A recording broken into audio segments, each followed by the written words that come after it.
This is Optoma's UHD60, a projector that comes with significant investment on your part, the consumer, a far cry from the $500 price point of good old-fashioned 1080p. While true that there are cheaper 4K options like the PX747 from ViewSonic or the BenQ TK800, whichever tickles your fancy, both taking a less of a hit when it comes to entering those credit card digits into the Amazon payment screen. So is the image produced by the UHD60 as something like the TK800 and its close counterparts, or is it just better, or is it so good it's like finding a unicorn?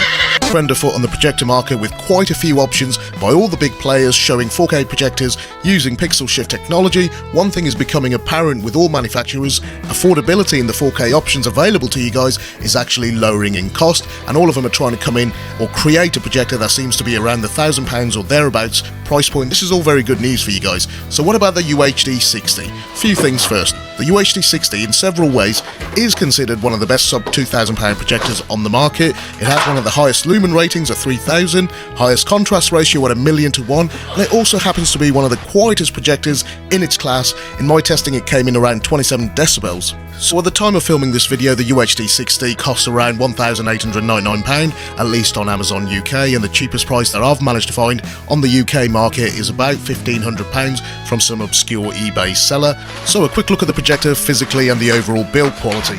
Now there's no denying it, it's a big projector, as you may be able to tell. Also it weighs quite a bit, coming in a little under 10 kilos out of the box. The lens on the projector is mounted in the centre, unlike the TK800 and the PX747. I personally prefer having it mounted in the centre. I find it slightly less of a headache aligning the image. Aside from the front IR sensor, nothing much else to talk about here. On the left side there's just a big cutout for venting and heat dissipation, but on the right side you have a selection of buttons, usually what you would expect to find on the top of a projector. Here it's integrated nicely onto the side, so kudos to Optoma for their implementation. I like it a lot. 2 rows of 3 very narrow rectangular buttons, followed by 2 larger buttons and 2 indicator LEDs as well. Coming round to the rear we find 1x HDMI 1.4a, 1x HDMI 2.0 with HDCP 2.2, connectivity basically ensuring that you're compatible with 4K devices like your Blu-ray player. We also have a little legacy in the way of a VGA in, audio input and output via 3.5mm port.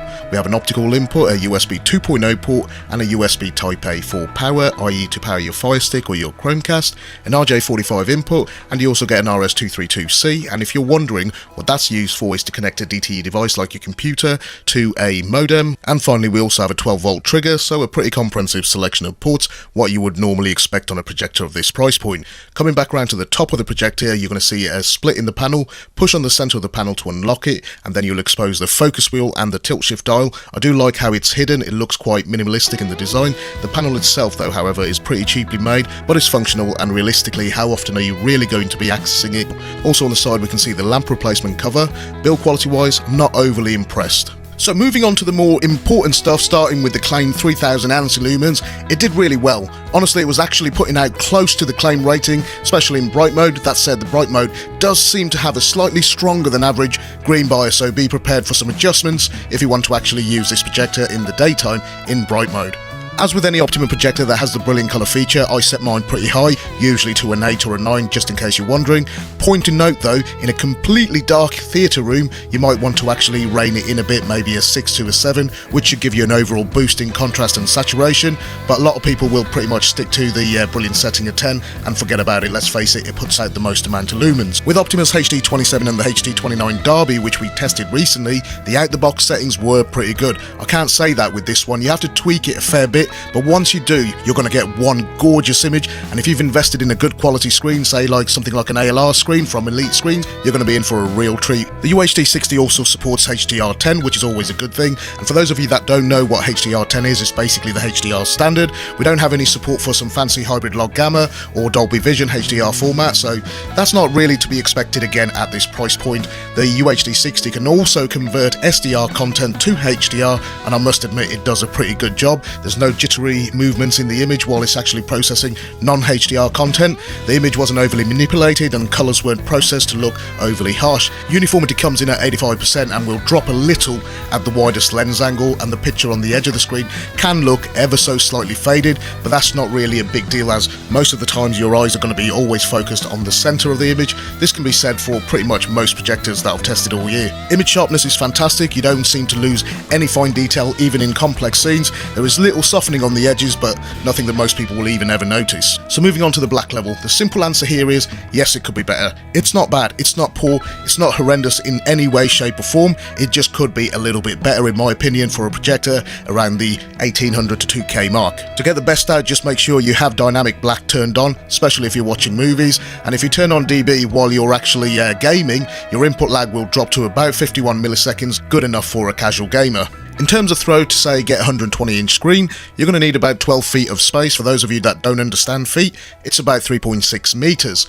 With the 1.6x zoom lens, you can get the same 120-inch screen from about 19 feet back too, so you can actually arrange your seating placement if you've got a larger environment as well.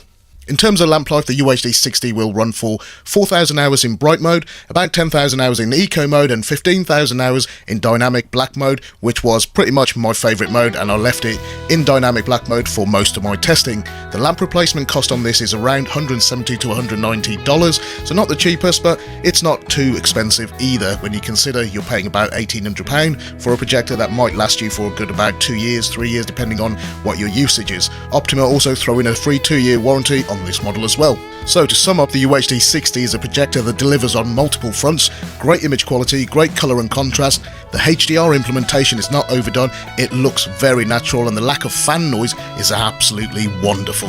And lastly, it's even got that lens shift dial to ease the pain of setup. So that about wraps it up for this video. So if you've got any questions, you know what to do. If you like the video, then please support the channel and leave a like, and maybe go ahead and subscribe. If you've got any projector related question or need a bit of advice, then obviously leave the comment in the comment section, or you can find me on Facebook or